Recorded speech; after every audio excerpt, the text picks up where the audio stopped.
Hey folks, welcome to our channel Finrivis. ये है episode 13 of financial system and economy, जहां हम discuss कर रहे हैं NPA, non performing assets. Okay, pursue करने से पहले हम प्रीव्यू देख लेते हैं कि आज के एपिसोड्स में हम एक्चुअली क्या क्या डिस्कस करने वाले हैं। ओके, अगर आपको पता है कॉन्सेप्ट ऑफ एनपीए क्या है तो ये एपिसोड आपके लिए नहीं है। अगर आप जानते हैं कि कितने तरीके से एनपीए वर्क करता है तो ये एपिसोड आपके लिए नहीं है। अगर आप जानते हैं कि बैंकिंग फ्रॉड और एनपीए में क्या डिफरेंस है तो ये एपिसोड आपके लिए नहीं है। अगर आप जानते हैं कि ऐसे कौन कौन से फैक्टर्स हैं जो लीड रोल प्ले करते हैं एनपीए को बढ़ाने में तो ये एपिसोड आपके लिए नहीं है। अगर आप करंट स्टेटस जानते हैं एनपीए का तो ये एपिसोड आपके लिए नहीं है, आप स्किप कर सकते हैं। Okay, because save your time first. Okay, अब बढ़ते हैं उन सारी ऑडियंस के साथ जिन्हें नहीं पता है कि एनपीए क्या होता है। ओके, किसी भी ग्रोइंग इकोनॉमी के लिए एक स्ट्रॉन्ग और हेल्दी बैंकिंग सिस्टम बहुत ज़्यादा मैटर करता है, बहुत ज़्यादा इंपॉर्टेंट होता है। अब किसी भी ग्रोइंग इकोनॉमी का स्ट्रॉन्ग बैंकिंग सिस्टम है या नहीं, एक हेल्दी बैंकिंग सिस्टम या हेल्दी इकोनॉमी है कि नहीं, ये इवैल्यूएट कैसे करें? एनपीए एनपीए एक अच्छा इंडिकेटर हो सकता है, एक अच्छा बेस्ट इंडिकेटर होता है ये देखने का कि उस पर्टिकुलर कंट्री का इकोनॉमी या फिर बैंकिंग सिस्टम कितना ज़्यादा स्ट्रांग है, कितना ज़्यादा साउंड है, कितना ज़्यादा हेल्दी है। ओके, एनपीए इम्पैक्ट करता है बैंकिंग सिस्टम पे in the form of profitability, in the form of liquidity, in the form of solvency. Okay, इसीलिए कहा जाता है कि किसी भी बैंकिंग सिस्टम में अगर एनपीए बढ़ रहा है तो इसका मतलब ये है कि उस पर्टिकुलर कंट्री का बैंकिंग सिस्टम रिड्यूस हो रहा है, बैंकिंग सिस्टम की परफॉर्मेंस रिड्यूस हो रही है। और अगर एनपीए रिड्यूस हो रहा है तो कहा जाता है कि उस पर्टिकुलर ग्रोइंग कंट्री की इकोनॉमी बहुत ज़्यादा स्ट्रांग है, बहुत ज़्यादा हेल्दी है, क्योंकि एनपीए रिड्यूस हो रहा है और वो एक साउंड बैंकिंग सिस्टम है। ओके, सो एनपीए एक अच्छा इंडिकेटर है किसी भी कंट्री के बैंकिंग सिस्टम को हेल्दी या फिर फेलियर उसकी प्रूव करने का। ओके, अब देख लेते हैं कि एनपीए एक्चुअली में होता क्या है। एनपीए होता है कि एक ऐसा लोन अमाउंट जो ड्यू डेट के बाद भी ओवर ड्यू रहता है 90 डेज तक। आरबीआई के नॉर्म्स के हिसाब से 90 डेज के बाद भी अगर आपका जो लोनिंग का अमाउंट है अगर ओवर ड्यू होता है तो वो एनपीए की कैटेगरी में आ जाता है। अब ये loaning amount in the form of terms loan भी हो सकता है, in the form of advance loan भी हो सकता है, in the form of discounting bill of exchange भी हो सकता है। एग्रीकल्चर लोन के लिए 2 हार्वेस्टिंग सीजन या फिर 2.5 ईयर्स के बाद वो एनपीए की कैटेगरी में आता है। ओके, सो इस तरह से आरबीआई ने डिसाइड किया है कि एनपीए की कैटेगरी 90 डेज की ओवरड्यू के बाद ही होगी। ओके, अच्छा, हम और आप जैसे लोग जो पेमेंट नहीं कर पाते हैं, ईएमआई नहीं पे कर पाते हैं लोनिंग की, उस लोन अमाउंट का जो इंस्टॉलमेंट है उसमें इंटरेस्ट इंक्लूडेड होता है, उसमें प्रिंसिपल अमाउंट इंक्लूडेड होता है। दोनों साथ में भी इंस्टॉलमेंट हो सकती है या फिर अलग अलग भी। ओके, सो हम अगर हमारा जो लोनिंग का ईएमआई है वो एक स्पेसिफिक डेट में पड़ रही है, उस डेट को, फिक्स्ड डेट को हम कहेंगे ड्यू डेट। ओके, लेकिन ड्यू डेट के बाद हम जब नहीं पे कर पाते हैं, ड्यू डेट फिनिश हो जाती है तो हम उसे कहेंगे ओवर ड्यू। ओके, और अगर यही ओवर ड्यू 90 डेज तक सस्टेन कर गया तो वो एनपीए की कैटेगरी में चला जाता है।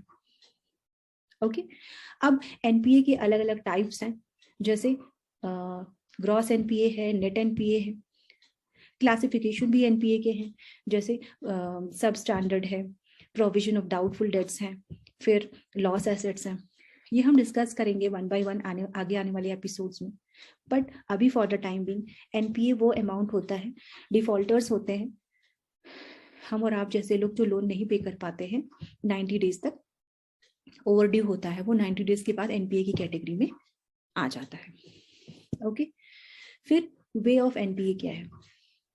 एनपीए रेसिडेंशियल मॉर्गेज के फॉर्म में हो सकता है, होम इक्विटी लोन्स के फॉर्म में हो सकता है, क्रेडिट कार्ड लोन्स भी हो सकते हैं, नॉन क्रेडिट आउटस्टैंडिंग भी हो सकता है, direct and indirect consumer loans भी एनपीए का रूप ले सकते हैं। ओके, किसी भी फॉर्म का लोन हो अगर 90 डेज के बाद 90 डेज तक हम नहीं पे कर पाते हैं तो वो एनपीए की कैटेगरी में आ जाता है।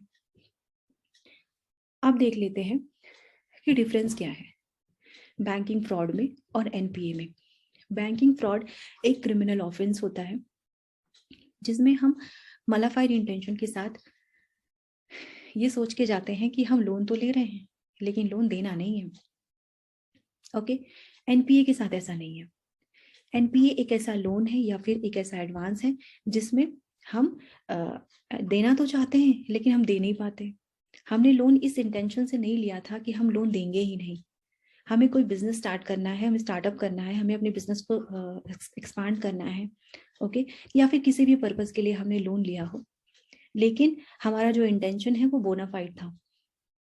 हमारा लोनिंग का अमाउंट हमने 90 डेज तक नहीं पे किया, ओवर ड्यू हो गया और वो एनपीए की कैटेगरी में हो गया।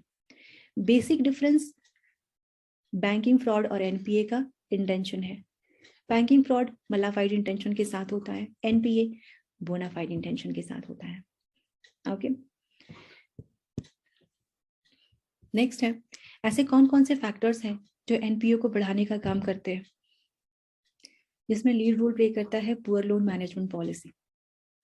मैनेजमेंट ही सही नहीं है बैंक का कि वो अपने लोन्स को मैनेज कर पाए।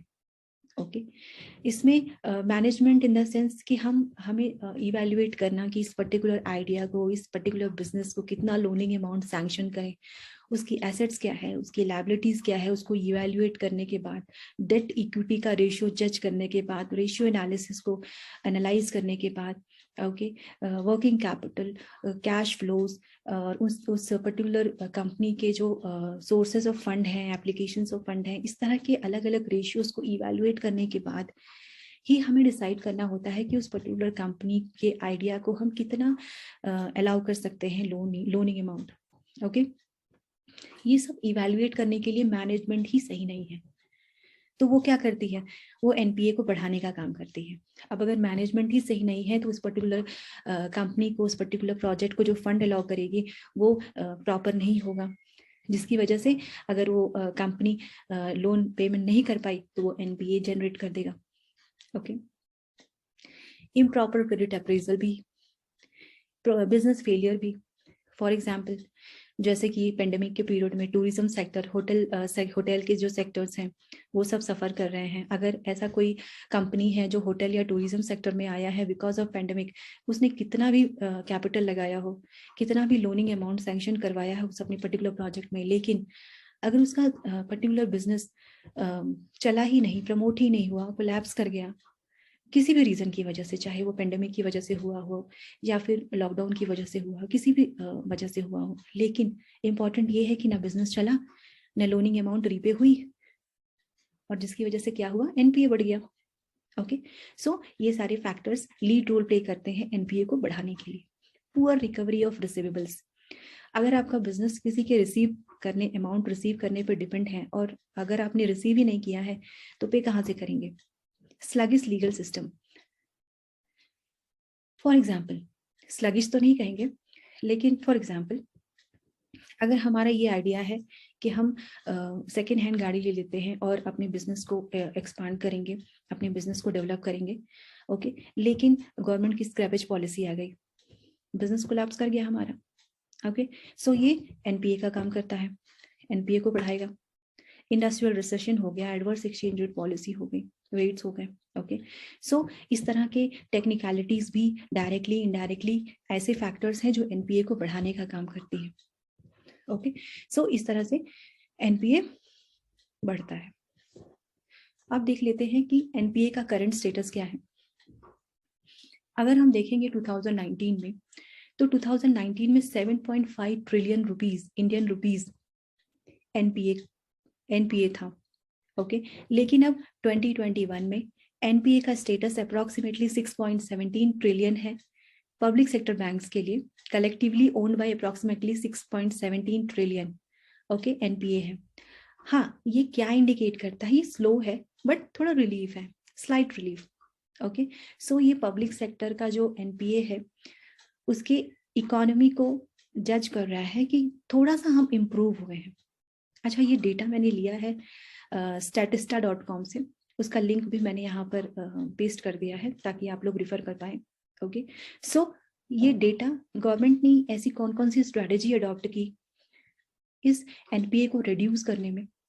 ओके, हम डिस्कस करेंगे इसे आगे आने वाले एपिसोड्स में।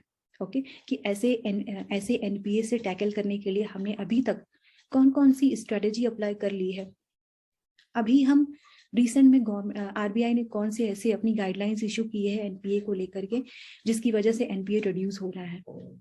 ओके, डिस्कस करेंगे हम वन बाय वन। ओके, तब तक आप फिनरुबिस की series financial system and economy revise करते रहें। मिलते हैं नेक्स्ट एपिसोड में। Thank you so much.